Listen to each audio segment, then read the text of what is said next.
ఇవాళ మోడీ గారు ఎందుకు పెట్టింది? ఎక్కడో 77 సంవత్సరాల తర్వాత కూడా ఈ దేశంలో పేదరికం పెరిగిపోతున్నది, ఆకలి ఉన్నది, దుఃఖం ఉన్నది, ఇక్కడ అన్ఎంప్లాయ్మెంట్ ఉన్నది. ఇవాళ మొన్న బడ్జెట్లో లక్షల కోట్ల రూపాయలు ఎందుకు పెట్టబడ్డది? ఏం చెప్పినట్టుగా అరే ఎక్కడో రాంగ్ రూట్లో పోతుంది.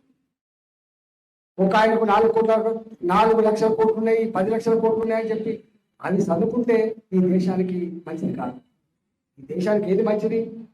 ఈ దేశంలో టెలివిజన్ కార్డు సంఖ్య తగ్గాలి, ఈ దేశంలో ఆరోగ్యశ్రీ కార్డు సంఖ్య తగ్గాలి, ఈ దేశంలో నువ్వు ఇయ్యద్దు బిడ్డ నేను బతకగలుగుతున్నటువంటి స్థాయి రావాలి.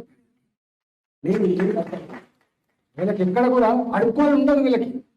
వీళ్ళు రేషన్ కార్డు కోసము లేకపోతే ఆరోగ్యశ్రీ కార్డు కోసము అడుక్కోవాలి ఎవరికి ఉండదు, గుర్తుపెట్టుకోండి.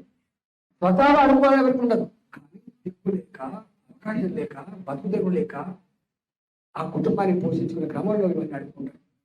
అందువల్ల ఎటువైపు పోవాలి దేశం? ఇగో వాళ్ళ కాళ్ళ మీద వాళ్ళు బతికేటువంటి స్థాయికి ఎదగాలి. వాళ్ళు అంటున్నారు మాకు తెలివి ఉన్నది, మాకు చేయగలిగే శక్తి ఉంది, మాకు చేరం ఉంది, కానీ మాకు అవకాశం కల్పించమండి, చేసే అవకాశం కల్పించమండి. అసలైన తొలి వెలుగు. ఫాలో వాట్సాప్ @తొలి వెలుగు official.